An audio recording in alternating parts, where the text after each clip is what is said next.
Bonjour à tous. Donc, nous nous présentons Sylvain Guilbault, Intersystems, accompagné de Isabelle Bouchoucha, CGI, et d'Hervé Illion, Scale. Alors, on aura l'occasion, juste après, je suis le rempart entre l'expertise d'Isabelle et d'Hervé. Mais avant ça, pour ceux qui nous connaissent, on est là depuis quelques années sur le Supply Chain Event Intersystems et on aime bien faire quelques petites mises en bouche avant d'atteindre les sujets un peu qui piquent, un peu dans le dur. Donc un petit sondage rapide. Alors des questions vraiment dures. Hein. Votre prévision là, de la demande, vous la considérez supérieure à 90 pour certains d'entre vous? Soyez pas timide. Hein. Pas grand monde. Pas grand monde. Voire même un flop total. Hein. OK. Alors deuxième question, deuxième chance. Avez-vous une visibilité en temps réel sur l'ensemble de votre supply chain? Ah, soyez pas timide. Non, vraiment pas. Deuxième flop. Hein. J'ai pas de chance aujourd'hui. C'est un peu compliqué. Alors troisième question, toujours un peu dans le dur. Hein. Les performances au OTIF, on time in full, hein, pour les intimes, sont-elles supérieures à 80%? Chez qui? Levez la main, hein, j'en veux un. Pas d'OTIF à... OK. Bon, j'ai fait 3 flops. Hein. Je ne dois pas vraiment être expert, ou vraiment pas être expert, en fait. OK. Alors, il n'y a pas très longtemps, on était à Intersystems sur un... On a fait un petit événement procurement et supply chain. Et puis, il y a un commentaire qui m'a bien plu. Alors, je l'ai traduit parce que c'était in English, mais voilà. Avant le Brexit, vous le lisez par vous-même, hein, la Covid et la situation en Ukraine, personne ne voulait parler aux professionnels de la supply chain. J'imagine que parmi vous, il y en a quelques-uns, sans doute. Maintenant, nous sommes des rockstars. Pas mal, ça. Moi, j'aime bien. On se détend. Autre question de sondage. Vous aimez la poésie? Détendez-vous. Personne n'aime la poésie? Non, vous êtes dans la littérature moins aérienne que la poésie. Alors, le pauvre Rutebeuf, alors pourquoi je demande ça? Parce qu'on vient ici depuis tellement d'années qu'à force, on a l'impression de revenir ici et de retrouver des amis. Donc c'est chouette de retrouver des amis. On se dit, ouais, avec le temps, il y a des gens avec qui... alors Hervé, ça fait pas très longtemps qu'on se connaît, mais je sens qu'on va être amis. Isabelle, c'est pareil, ça fait pas très longtemps qu'on se connaît. Et pourtant, quand on a choisi CGI et Scale, ses partners, Scale, c'est parce qu'en fait, eux travaillent depuis très longtemps ensemble, et nous travaillons depuis très longtemps aussi avec CGI, mais sur la cellule intégration, et pas sur la cellule business consulting. Mais on sent qu'on est quand même dans une famille très rapide. Alors, il y a Isabelle et Hervé qui se connaissent depuis longtemps, et puis il y a Intersystems qui vient au milieu de ça, et on a décidé de faire ça cette année ensemble. Mais que sont mes amis devenus? Donc le sondage, la poésie, je fais un flop aussi, ok, super. Alors moins poétiquement, on se demandait, Intersystems, depuis 2022, où étiez-vous? T'étais où? Qu'est-ce qu'on est devenu en fait? Nous, Intersystems, en fait, je ne sais pas si vous vous êtes retrouvés dans le paysage. Alors ça, c'est une étude faite par IDC, pour ceux qui connaissent. Et je ne sais pas si vous vous êtes retrouvés, mais il y a du monde. Un peu partout, dans les étages, dans les bas étages et dans les hauts étages. Mais où est-ce que se trouve Intersystems là-dessus? En fait, on est un peu... Alors, je parlais de poésie, pourquoi pas? La poésie, en fait, moi, je la mets comme le côté haute analyse de la littérature. C'est du condensé, c'est du pur, voilà, on fait du très très condensé, du très très synthétique, et on arrive avec quelques mots de langage à atteindre les hautes sphères. On aimerait faire pareil avec le supply chain. Donc on est sur les branches hautes, un peu. Rutebeuf parlait de que sont mes amis devenus. Baudelaire parlait d'autre chose, des hautes sphères. Mon esprit, tu te meus avec agilité, etc. Dans les hautes sphères, on essaye de faire ça sur la partie orchestration de la supply chain, sur la partie tour de contrôle. Et évidemment, avant ça, il faut bien être capable de faire de la connectivité, de l'analytics. Donc on est à 2 endroits. On doit parler aussi, même quand on veut faire de la belle littérature dans les hautes sphères, être capable de savoir ce qui se passe en dessous. Okay, et donc, aimez-vous la poésie? Personne n'ose répondre. Hein. Je fais du flop total dans mes sondages. Et puis, vous attendiez-vous à cette question? Ah là, on touche à des choses intéressantes, c'est le prédictif. Personne n'avait prévu cette question ici. Aimez-vous la poésie? Personne ne parle de ça ici, come on. Ok, on est des gens sérieux. Et bien maintenant, parce qu'on est des gens sérieux, on passe la parole aux experts. Isabelle, c'est à toi. Merci beaucoup. Est-ce que ça fonctionne? Oui, c'est plutôt pas mal. Donc, je me présente. Moi, je suis Isabelle Bouchoucha, je suis directrice conseil experte au sein de CGI Business Consulting. Alors, est-ce qu'on est des rockstars? Je ne sais pas. Vu tout ce qu'on gère au quotidien, je pense que quand même, on le mérite. Donc, du coup, ce que je vous propose, donc, je suis très heureuse d'être bien sûr avec nos partenaires Scale et du coup Intersystem dans cette conférence. Et on va parler aujourd'hui d'intégration end-to-end de la supply chain. Et donc, du coup, ce que je vous propose quand même, c'est de vous présenter CGI Business Consulting, de façon à aussi vous mettre ça en tête. Donc, CGI Business Consulting, en gros, est la branche conseil de CGI. CGI, je pense que c'est une entreprise que vous connaissez pour la plupart d'entre vous. Alors, on est troisième acteur en France dans le conseil en management. On a à peu près 1200 consultants en France qui sont répartis à travers le territoire, donc avec un maillage qui est plutôt intéressant quand on parle de supply chain, puisque quand on fait des missions en supply chain, c'est toujours bien d'être proche du terrain. On a 25 ans d'années d'existence et on intervient, nous, dans la supply chain, en termes d'expertise métier, sur de nombreuses expertises telles que la supply chain. Donc, quand je parle de supply chain, on intervient beaucoup sur tout ce qui est schéma directeur supply chain, stratégie supply chain, tout ce qui est process SNOP. On parlait de planification, de prévision, qui font le socle de cette démarche.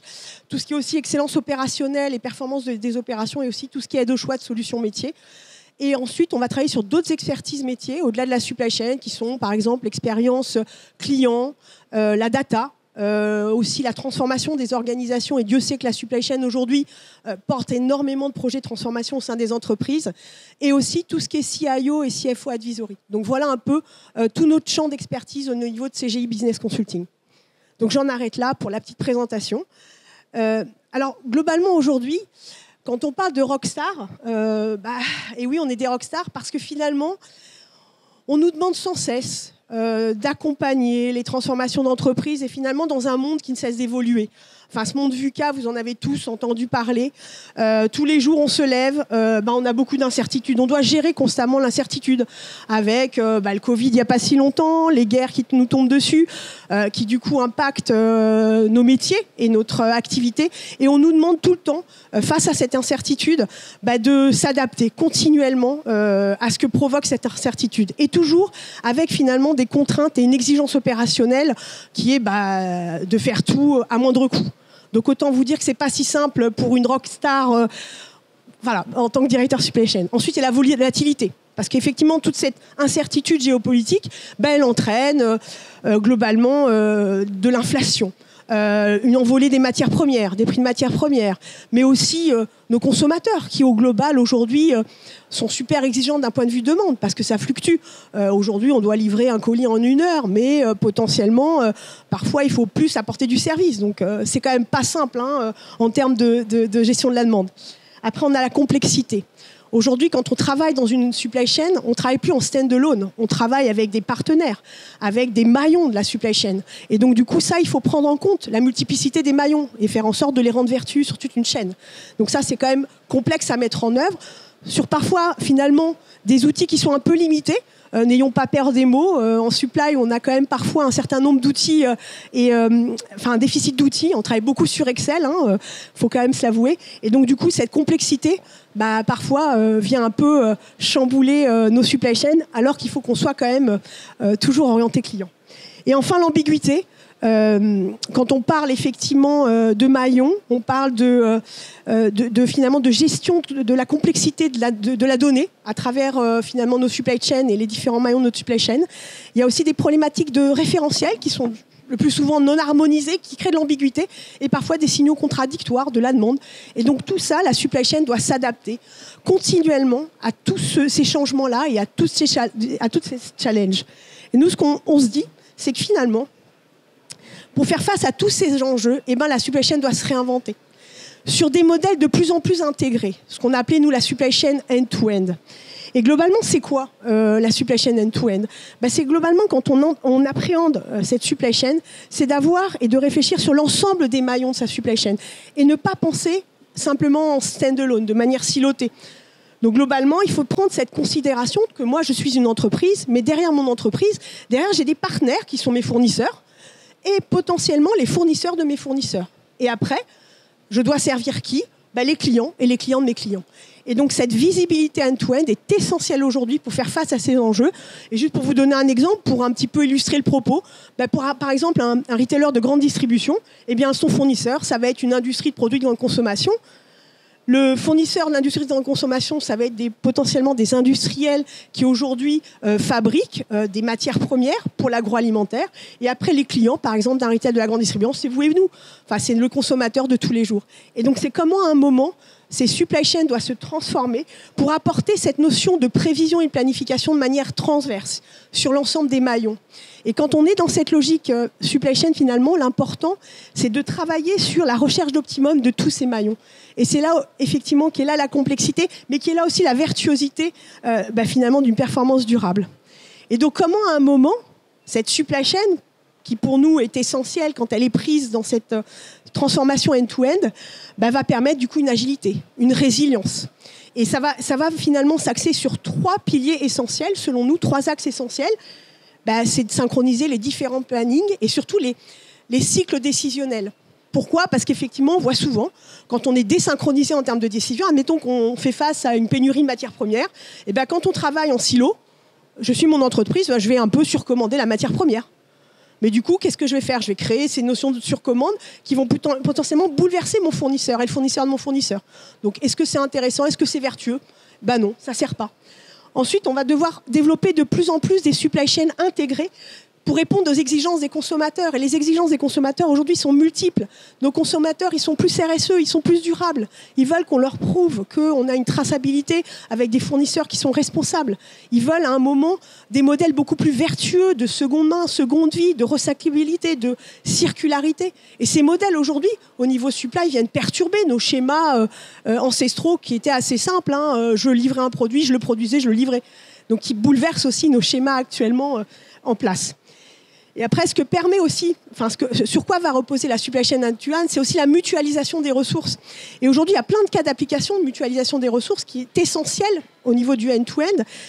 Par exemple, en termes de pooling entrepôt. Aujourd'hui, on a certaines entreprises qui ont parfois, avec leurs fournisseurs, des cycles un peu qui sont complètement complémentaires. Donc, comment à un moment on peut mutualiser, par exemple, un entrepôt pour quand on a un pic d'activité, derrière mon fournisseur va pouvoir travailler potentiellement qu'il y ait un moindre pic, va pouvoir prendre quelque part ma ressource et on va l'optimiser. Et derrière mutualisation des ressources, on pense aussi à la massification transport, la mutualisation des transports qui permettent aussi à un moment ne pas faire rouler des camions à vide, c'est quand même plutôt pas mal pour la planète. Donc c'est vraiment comment à un moment on prend en compte tous ces axes-là et tous ces piliers-là pour assurer ensemble une performance durable. Et ce qui est important aussi dans ces leviers, c'est que ces maillons vont travailler à chaque fois de manière concertée pour trouver finalement l'optimum de l'ensemble des processus. Et c'est ça qui est essentiel. Alors c'est essentiel. Et du coup, comment on fait, vous me direz, parce que ça a l'air d'être simple comme ça, mais comment on peut demain finalement aller vers cette intégration de plus en plus end-to-end de notre supply chain ? Déjà, c'est simple. Il faut déjà poser des process collaboratifs. Quand on parle de process collaboratifs et d'outils collaboratifs, il faut avoir en tête une logique win-win. C'est-à-dire que globalement, quand je prends ma notion end-to-end, je dois aussi considérer les objectifs de l'ensemble des parties prenantes de mon écosystème. Sinon, la relation est déséquilibrée, ça ne fera pas des bons partenariats.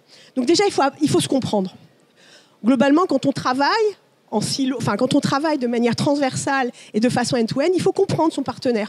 Quand on parle de compréhension, il faut développer un langage commun et des plateformes interopérables qui savent se parler et qui savent aussi à un moment appréhender la data, ce qu'elle veut dire. Et qu'est-ce qu'elle signifie d'un point de vue objectif. Donc ça, c'est essentiel. C'est une façon, effectivement, d'intégrer. Il faut collaborer. Il faut implémenter, effectivement, des process opérationnels qui permettent à un moment de collaborer et de se fixer des règles entre nous. Pourquoi ? Parce que c'est essentiel. Quand on travaille dans des écosystèmes, il est important à un moment de décliner ce type de règles collaboratifs. Il y a des process qu'on construit en commun et co-construire. C'est essentiel. Il faut décider. Quand on prend des décisions, c'est essentiel de les prendre de manière conjointe. Et si on les prend de manière conjointe, la décision qu'on aura prise de manière conjointe soit finalement de fait opérationnalisable. Parce que quelque part, on aura pris en compte les contraintes de l'ensemble des partenaires. Et donc, du coup, c'est pas quelque chose, on travaille en silo. Derrière, on va avoir notre partenaire qui nous dit ah ben non, mais nous, c'est pas possible. Du coup, on fait des allers-retours et on perd du temps. Donc, il y a effectivement dans cette notion de décision et de mise en place de gouvernance commune, cette notion d'agilité dans la mise en œuvre opérationnelle. Et enfin, il faut simuler, parce que pour prendre des décisions intéressantes, il faut à un moment se doter d'outils qui permettent de faire des simulations quand vous avez des problématiques dues au monde qu'on a explicité du monde VUCA. Il faut être dans la capacité de simuler les décisions pour pouvoir prendre la meilleure. Par exemple, en posant des scénarios alternatifs, de what-if scénarios, pour se dire, bon, bah, très bien, moi, mon fournisseur il est en rupture de cette matière première. Si j'amène un nouveau fournisseur, comment va réagir ma supply chain? Et donc, ces outils de simulation sont essentiels pour permettre aussi une prise de décision rapide et du coup, une mise en application de cette décision. Et bien sûr, il faut accompagner. Pourquoi? Parce que nos entreprises, quand même, au-delà des outils, on a quand même des hommes derrière les outils. Et à un moment, ne plus travailler en silo, ouvrir les livres, travailler en toute transparence, ça nécessite quand même un changement de culture, un changement de paradigme. Donc il faut accompagner nos collaborateurs tout au long de ce processus pour les amener à être beaucoup plus open-minded et beaucoup plus ouverts aussi à ce type de collaboration. Et du coup, dans les outils de simulation, il y a effectivement Hervé qui va nous présenter Scale pour montrer un petit peu ce type d'outil, qu'est-ce qu'on peut faire avec ce type d'outil de simulation. Merci. Merci Isabelle. Bonjour à tous, moi c'est Hervé Illion. Donc c'est une excellente transition. Je vais vous parler un peu du jumeau numérique. Je ne vais pas uniquement vous parler de Scale, sachant que pour nous présenter rapidement, on a changé de nom avant C. On s'appelait C-Partners, maintenant on s'appelle Scale du nom de la solution qu'on utilise et également qu'on a conçu et qu'on a développé, qui est un jumeau numérique. Il y avait juste peut-être dans cette introduction, deux éléments. Le premier, c'est qu'on a énormément de projets à notre actif parce que le terme jumeau numérique, je pense que j'ai commencé à l'utiliser en 2015 en parlant de jumeaux numériques de supply chain. Alors je ne dis pas qu'on a tout de suite été entendu, il a fallu quelques années, mais tant mieux qu'aujourd'hui ça intéresse de plus en plus les consultants, les entreprises, les éditeurs. Mais ce dont je vais vous parler, c'est vraiment basé sur des retours d'expérience extrêmement concrets. On n'a pas découvert le jumeau numérique depuis quelques mois ou depuis une année. Donc je vais essayer aussi de vous donner notre définition, qu'est-ce qu'on fait avec. Ça n'engage que moi, ce ne sera pas forcément partagé. Mais je trouvais intéressant dans cette conférence d'être un peu plus précis sur qu'est-ce que c'est que le jumeau numérique, qu'est-ce qu'on fait avec. Et sachant qu'en ce qui nous concerne, le jumeau numérique, en réalité, on l'a développé au départ en industrialisant notre expertise, puisqu'on a historiquement beaucoup d'expertise en termes de conseil en supply chain. En ce qui me concerne, ça fait à peu près 30 ans que je suis dans le milieu. Et puis on a également beaucoup d'expertise en data analytics. Et on a encapsulé les deux dans ce qui est progressivement devenu cette solution, cette plateforme qui s'appelle Scale et qui est un jumeau numérique. Et sur lequel on a donc un partenariat technologique étroit avec, bien entendu, Intersystem, je reviendrai dessus, et puis également avec les équipes de CGI Business Consulting. Alors, moi, je vous donne la définition de ce que j'appelle un jumeau numérique. D'ailleurs, j'ai eu le plaisir d'avoir une parole d'expert dans le dernier numéro de Supply Chain Magazine qui vient de sortir, donc vous trouverez un peu plus d'éléments dessus. Mais on me pose souvent la question, peut-être que vous vous la posez aussi, qu'est-ce que c'est que la différence avec de la BI, qu'est-ce que c'est que la différence avec un APS, etc. Donc je vais y répondre, en tout cas de notre point de vue. Mais déjà, pour préciser qu'un jumeau numérique, comme dans d'autres domaines d'ailleurs, c'est vraiment un modèle de représentation du fonctionnement d'une supply chain de bout en bout. Donc quand on parle de modèle de représentation et de fonctionnement, ça veut dire bien sûr qu'on est capable de modéliser aussi bien les flux matières. Depuis que la supply chain existe, il y a des flux matières, il y a des flux d'informations. Mais par exemple, aujourd'hui, on intègre aussi les flux financiers, on intègre les flux de carbone. Je dirais pas mal de dimensions. Comment il est alimenté, un jumeau numérique ? Effectivement, un jumeau numérique, c'est là, ça se nourrit de data, avec la particularité, c'est que c'est des data qui viennent de multiples sources d'informations, des ERP, de l'Excel, des TMS, des APS, de plus en plus progressivement de l'IoT. Donc on va chercher des datas qui viennent de multiples sources avec quand même une particularité, c'est qu'on va vraiment chercher la data brute, non filtrée, non transformée. Et puis ça permet de faire quoi? Je vais y revenir un peu dessus. Ça permet de faire de l'analytique, ça permet de faire des simulations avancées, ça permet également d'être utilisé en mode de tour de contrôle. Ça, c'est une représentation évidemment très simple du jumeau numérique, mais importante pour illustrer ce que je vais dire après. Et là, donc, je vous donne notre définition du jumeau numérique, encore une fois, par rapport à tous les retours d'expérience que l'on a. La première chose, c'est qu'on nous dit les data, la couche de data qu'on vient de voir, ça existe depuis longtemps. C'est des outils qui vont aller chercher et consolider de la data de multiples sources. La réponse est oui et non. Pourquoi? Parce qu'évidemment qu'il faut une couche et Intersystem est un des leaders là-dedans pour aller facilement chercher de la data dans de multiples systèmes d'information. Et d'ailleurs, je réponds tout de suite à une question que vous pourriez me poser. Est-ce qu'il faut un système intégré, unifié, bien normalisé pour le faire? La réponse est non. On n'a pas un seul client, y compris ceux qui peuvent avoir des SAP, qui ont un système parfaitement bien défini sur la data, parfaitement bien intégré.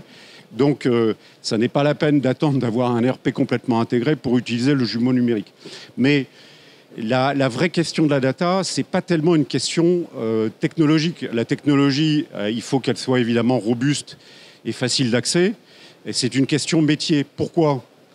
Parce que, et quand vous faites du conseil en interne ou en externe, ou même quand vous avez un job analytique dans une boîte, vous savez très bien qu'en réalité, la première question, c'est que vous récupérez un tas de data et comment vous rendez ces data réellement exploitables pour ce que vous voulez en faire. Donc, la question, c'est quelles sont les bonnes data, comment je les filtre.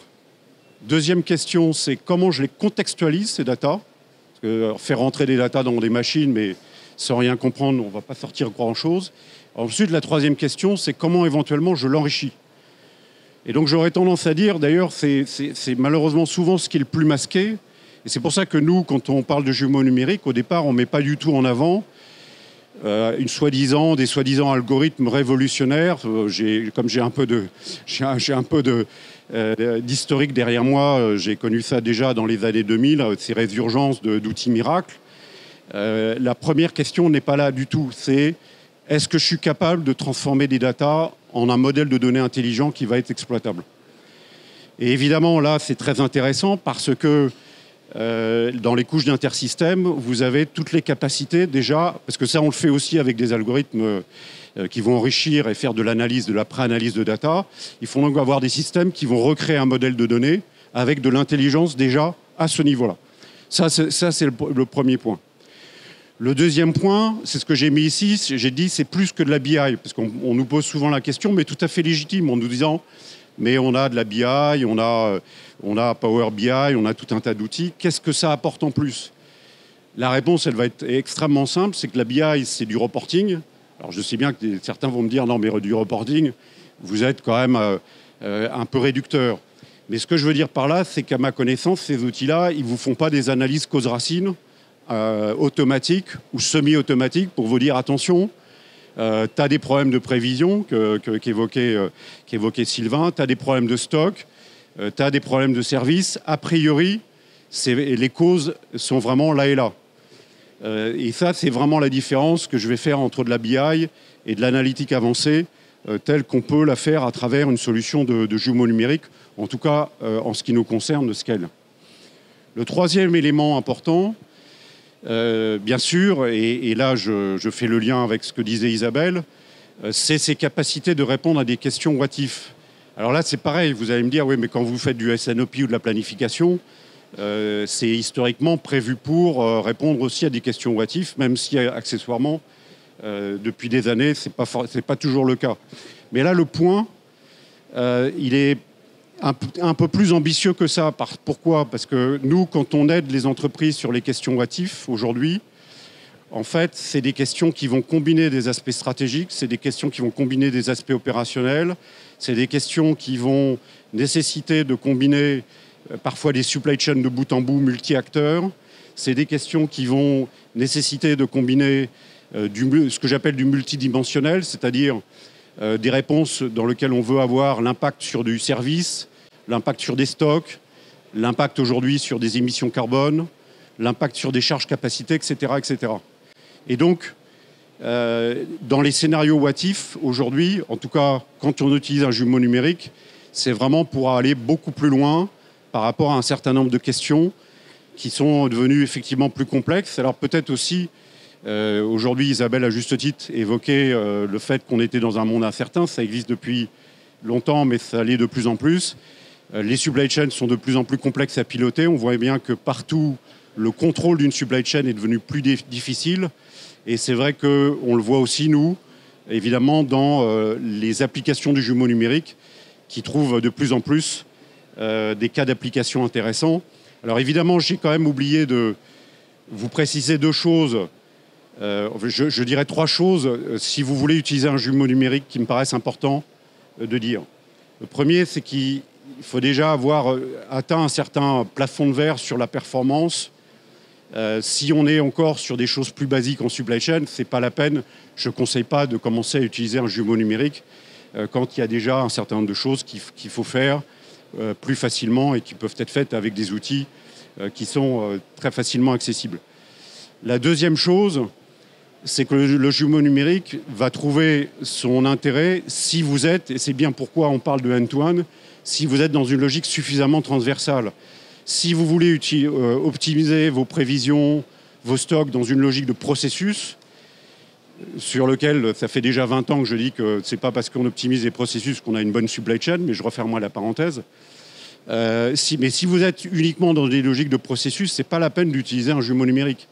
Un jumeau numérique va trouver un intérêt que précisément parce que vous avez des questions qui sont suffisamment transversales dans votre supply chain. Et puis la troisième chose, c'est que ce n'est pas non plus la peine d'utiliser un jumeau numérique si vous pensez que des indicateurs agrégés suffisent aujourd'hui pour bien piloter votre supply chain. Pourquoi ? Parce que l'intérêt du jumeau numérique, c'est de descendre sur le niveau de data et le niveau des transactions qui sont les plus proches du physique pour pouvoir ensuite améliorer le pilotage à tous les niveaux d'une supply chain. Si vous considérez que vous êtes en top-down et que tous vos indicateurs suffisent au niveau de vos reportings, ce n'est pas non plus la peine d'utiliser un jumeau numérique. La dernière chose que j'évoquerai, la quatrième capacité d'un jumeau numérique, c'est prédire et prescrire. Alors là aussi, il faut faire attention sur qu'est-ce que ça veut dire aujourd'hui, prédire et prescrire, parce que le prédictif, on en parle aussi depuis des années, le prescriptif, on en parle un petit peu, et je répondais tout à l'heure à la question quelle est la différence avec de la BI ? Il y a une autre question légitime qu'on nous pose à chaque fois qui est quelle est la différence avec une tour de contrôle ? La réponse, elle est la suivante, c'est qu'une tour de contrôle va vous permettre de monitorer, de contrôler des écarts, par exemple sur des erreurs de prévision, sur des objectifs de stock, des écarts par rapport à des niveaux de couverture de stock, sur des délais en transport, etc. Vous connaissez probablement tout ça comme moi. La différence fondamentale ici, c'est qu'on va pas contrôler des écarts par rapport à des valeurs fixes qui sont fixées par des objectifs de performance. En fait, le jumeau numérique, son intérêt, c'est de contrôler les bonnes valeurs de paramétrage de vos systèmes d'information, de pilotage et de planification de votre supply chain. Je vous prends un exemple. Vous contrôlez vos couvertures en stock. Bon, peut-être, mais est-ce que votre objectif de couverture en stock, c'est vraiment le bon ? Le jumeau numérique, il ne va pas vous dire simplement vous êtes en écart par rapport à votre couverture, il va vous dire en fait, ton niveau de stock de sécurité, il est complètement à côté de la plaque pour telle ou telle raison. Donc ça, c'est quand même un élément qui est important. C'est pour ça que je suis toujours assez prudent de ne pas utiliser le terme de tour de contrôle, parce que il peut y avoir une ambiguïté à ce niveau-là. Alors, quelques cas d'utilisation. Alors, vous trouverez d'autres éléments dans la parole d'experts. Il y aurait beaucoup à dire sur comment se passe un projet de jumeau numérique, comment il faut faire. Je voulais terminer quand même par quelques cas d'application parce que nous, comme je vous l'ai dit, on en a énormément accumulé depuis des années, donc des vrais cas de jumeaux numériques. Et ce qui est intéressant, c'est que c'est des cas qu'on a traités dans des industries extrêmement différentes. On en a dans l'auto, on en a dans l'aéro, on en a dans le retail, on en a dans le luxe, on en a dans l'énergie. Et puis, c'est aussi des cas qui sont assez différents dans les typologies de problématiques qu'on a adressées dans la supply chain. Donc, je vous en ai sorti 4. Je vais être très rapide parce que je veux pas laisser je vais laisser Sylvain conclure. Déjà des cas qui sont sur du supply chain network. Alors quand je présente ce cas-là, on me dit non mais il y a des outils de des supply chain network, ça existe depuis longtemps. Je sais, j'en ai utilisé déjà il y a 30 ans. Sauf que les questions aujourd'hui que l'on a dans supply chain network, c'est vraiment des questions sur lesquelles il faut aller dans un niveau précis, détaillé, de définition par exemple de quelles sont les bonnes routes to market, de le faire de manière dynamique, bien au-delà de positionner des entrepôts dans un réseau ou même de faire des choix de fournisseurs. Donc il y a des questions maintenant, et liées aussi bien sûr à tout ce qui concerne l'omnicanal et autres, beaucoup plus précises, sur lesquelles le jumeau numérique va apporter des réponses extrêmement opérationnelles, à la fois stratégiques opérationnelles, qui vont évidemment bien au-delà d'un barycentre amélioré sur des questions de network. Le deuxième cas d'emploi, par exemple, alors ça c'est d'actualité, c'est la maîtrise des risques dans les supply chains de bout en bout, multi-fournisseurs. Alors là, j'entends beaucoup de choses dans la gestion des risques, beaucoup de personnes qui disent on a l'outil qui va vous permettre d'analyser et de modéliser les risques de bout en bout. Je vois surtout souvent de déclaratifs ou de modélisation extrêmement grossière.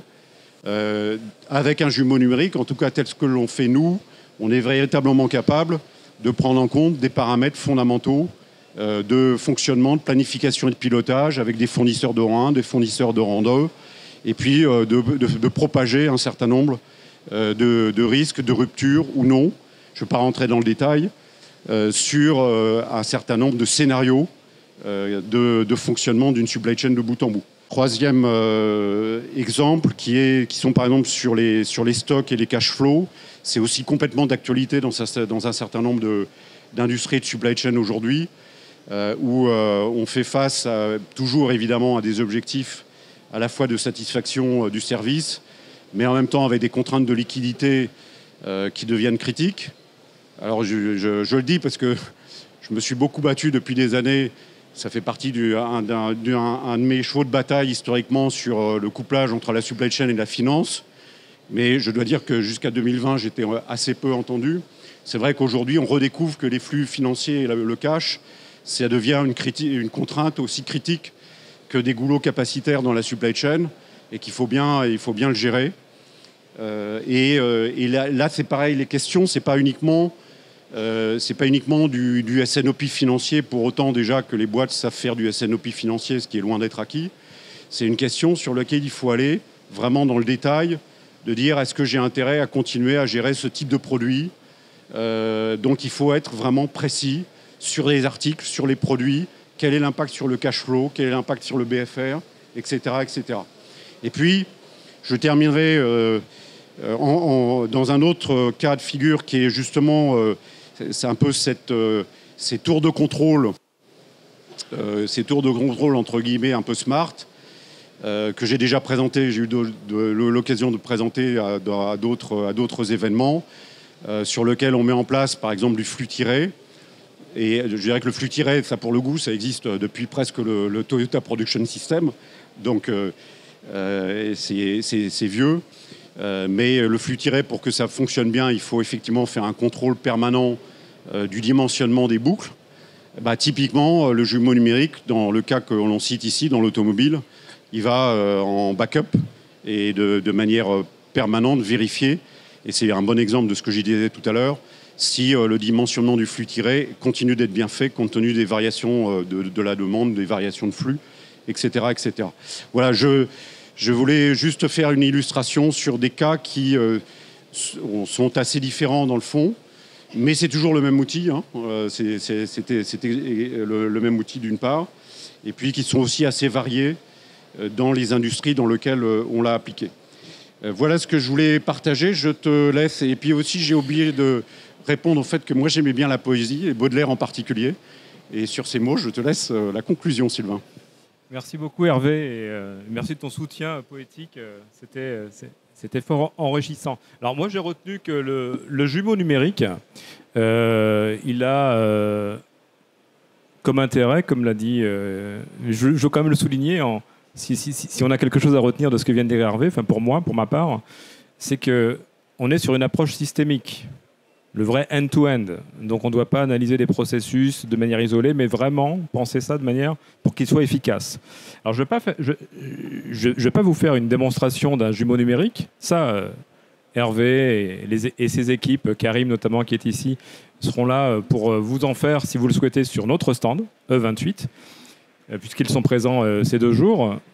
Mais je vais vous faire une démonstration, je vais tenter de vous présenter ce que Intersystem s'appelle le Supply Chain Orchestrator. Donc c'est ce que vous avez vu tout à l'heure en introduction sur la partie couche haute, les hautes sphères dont parle Baudelaire, n'est-ce pas?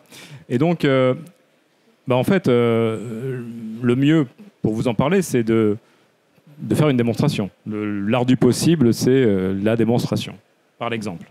Donc là, on est sur ce qu'Hervé n'aime pas, la tour de contrôle. Vous l'avez compris. La tour de contrôle, c'est les données temps réel. Et ce n'est pas des données simulées. C'est vraiment d'autres façons d'apprécier la data. Et on est sur l'orchestration, effectivement, opérationnelle, temps réel. Mais pas qu'opérationnelle, planning aussi. C'est là où on va pouvoir mettre beaucoup de prédictifs un peu partout dans ces outils.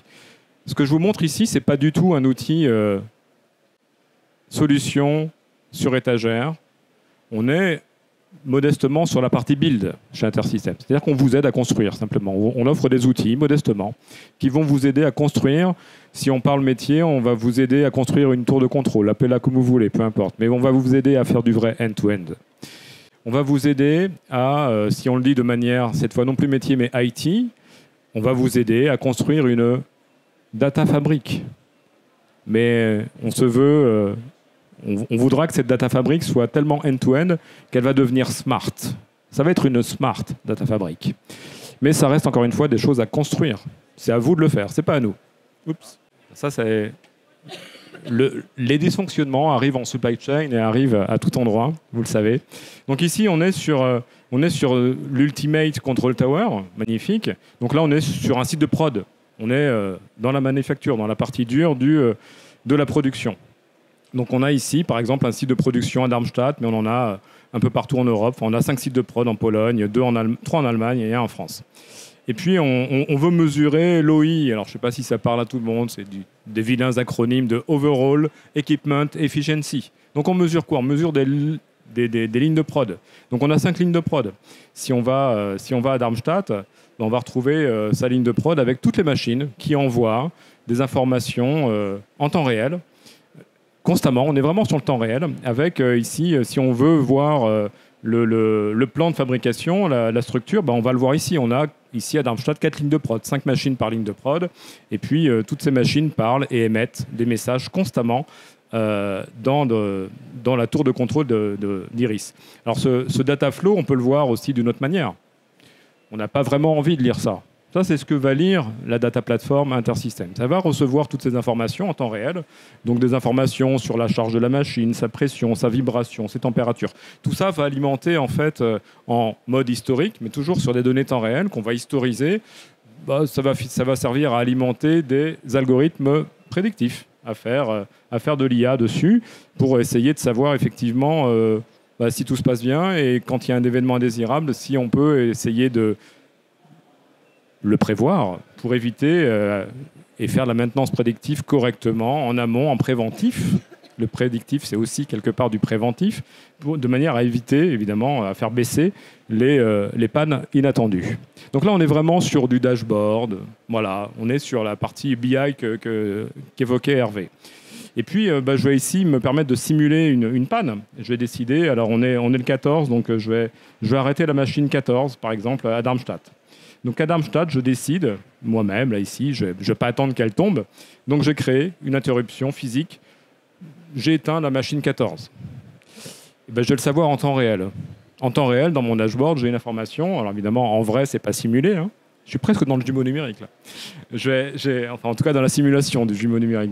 Et puis, je vais aller, évidemment, sur un workflow. Ça va m'amener sur un workflow qui va dire, bah voilà, il y a une machine qui s'est arrêtée à Darmstadt le 14. Et c'est la machine 14, ça tombe bien. Et puis, on a ici un workflow, donc on a une décision à prendre, un workflow humain. L'humain doit décider, est-ce que c'est une réparation mineure, auquel cas la machine 14 doit redémarrer par elle-même. Puis, pas de chance, c'est un peu plus grave. Il faut commander une pièce pour la réparer. Donc, je vais commencer, je vais décider, moi, humain, j'ai évalué la panne et je décide qu'il faut, évidemment, commander une pièce. Si je suis sur la tour de contrôle opérationnelle, je me dis ici, moi, opérateur, j'ai terminé mon travail. J'ai fait ce qu'il fallait. La machine est en panne, je commande la pièce, je repars dans mon quotidien. Si on pense end-to-end, ça ne s'arrête pas là. On est loin de la fin de l'histoire, on est d'accord. C'est bien, j'ai plus de retours que sur mes sondages initiaux. Hein. Et on va aller voir le métier. On va aller voir le delivery. On va aller voir la logistique. Qui me dit que ma pièce va arriver dans les délais attendus ? Ma pièce, elle est censée arriver sous 48 heures. Donc je sais que pendant 48 heures, la ligne sur laquelle se trouve la machine 14, elle est un peu en carafe. Okay, je vais aller voir d'autres dashboards, end-to-end. Tout est intégré. On est au cœur des data. Donc on a la capacité d'aller relier les SNOP, les commandes, les orders, mais aussi les pièces de rechange, le MRO, etc., etc. Là, je suis manufacturier, il se passe un problème sur ma manufacture, je vais aller voir le shipping. Pas que les commandes. Les commandes, ça m'intéresse, mais là, c'est la partie shipping qui m'intéresse. Pourquoi ? Parce que peut-être qu'il y a du prédictif. Mais là, on va rentrer dans des choses assez intéressantes. C'est-à-dire que ici, on se dit, qu'est-ce qui me dit que ma pièce va arriver dans les bons délais pour honorer mes commandes ? Quel est l'impact, en fait, à chaque fois ? À chaque fois, on va se poser les mêmes questions. Hein. Les root causes et l'impact analysis. Toujours la même chose. Mais à différents niveaux, à différents endroits de la supply. Et ici, on va se dire, à Darmstadt, est-ce que la pièce est bien envoyée ? Est-ce qu'elle est envoyée dans les bons délais ou pas ? Et puis, on va toujours mesurer la root cause et l'impact analysis. Et comme on est toujours dans un esprit end-to-end tour de contrôle, on va s'intéresser aussi si la pièce n'arrive pas dans les délais, quelles vont être les commandes impactées par cette ligne de prod de la machine 14 de Darmstadt. Et si ça arrive ailleurs, etc., etc. Donc on va pouvoir voir, puisque c'est une décision humaine, on va pouvoir s'intéresser au workflow et dire on va faire tourner des sales order process. Et là, on revient au process opérationnel, hein, mais toujours depuis une tour de contrôle, depuis un système end-to-end, se dire si je fais tourner une analyse sur mon sales order process, je vais voir potentiellement, et là on sort du prédictif pour aller vers le prescriptif, on va vous proposer, mais c'est votre process, c'est pas nous qui l'écrivons, c'est pas Intersystems qui l'écrit ça. Votre process, c'est vous qui l'écrivez, vous le construisez, il va évoluer dans le temps, etc. Donc, encore une fois, on ne fournit modestement que des outils. Et donc, on va vous recommander peut-être, mais encore une fois, on va vous recommander, c'est vous qui avez écrit le process qui va être sur l'option A, B ou C. L'option A, c'est de dire, en fait, on pourrait déplacer la commande sur Hambourg, puisque à Hambourg, on a les mêmes lignes de prod, on a la capacité de produire les mêmes biens. Donc, on va recommander cette option-là, avec un faible coût sur le shipping. L'option B, ça sera de ne rien faire. On laisse tout comme prévu, et puis on a calculé l'impact, oui, c'est telle pénalité. L'option C, c'est un peu différent, c'est Munich.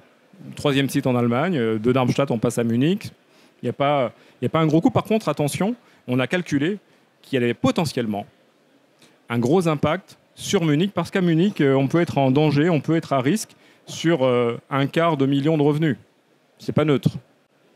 Et donc, on va porter une attention particulière. Si jamais on prend cette option C, on va avoir des actions préventives, cette fois non plus, parce que c'est de la prescription de ce process, pour essayer de s'assurer qu'on évite d'être sur un dysfonctionnement qu'on a déplacé de Darmstadt à Munich. Donc tout ça, encore une fois, c'est des process que vous allez mettre en œuvre.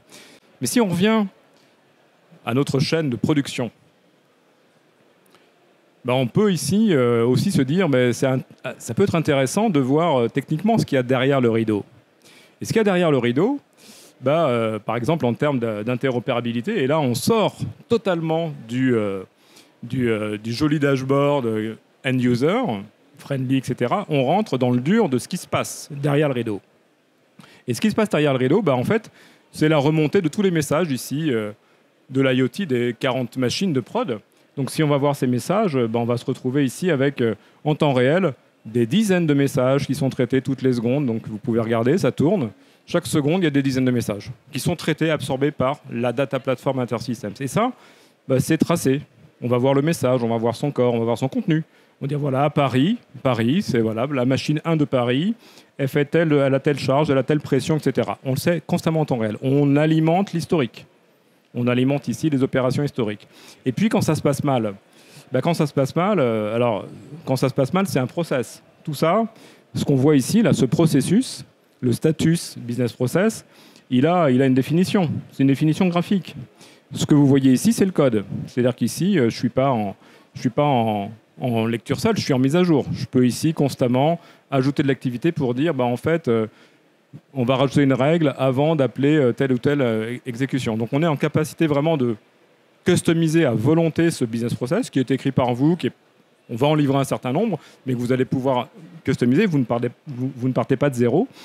Et ce business process lui-même, quand tout va bien, ça se passe bien. Quand c'est anormal, on a une branche vraie, oui c'est anormal. C'est anormal, on va gérer le problème. Quand on gère le problème, on va loguer, on va faire plein de choses, on va tracer, on va descendre, on va faire des transformations, on va vérifier s'il y a si c'est un problème de workflow avec une interaction humaine, et puis on va partir sur la branche vraie dans ce cas-là, etc. On va notifier, on va envoyer des messages, etc.